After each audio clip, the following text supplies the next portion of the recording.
If you want an awesome just a girl with a speed problem sportbike shirt idea from Germany, I'd do Currywurst. It's also amazing and simple. Cost plus world market usually carries the curry ketchup if you don't want to make it from scratch.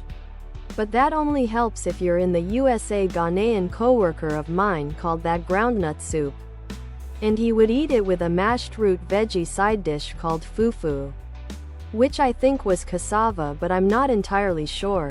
Growing up in a heavily Dominican, awesome just a girl with a speed problem sportbike shirt, tank top, V-neck, sweatshirt and hoodie, sweatshirt, tank top, V-neck. My all-time awesome just a girl with a speed problem sportbike shirt's favorite is a rose con gandules.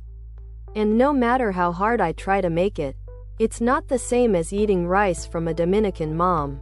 I love tostones. One of my favorite. I'll look at the other ones too. I'm an Ashkenazi Jew, so I'll say cholent, which is pretty much a other products.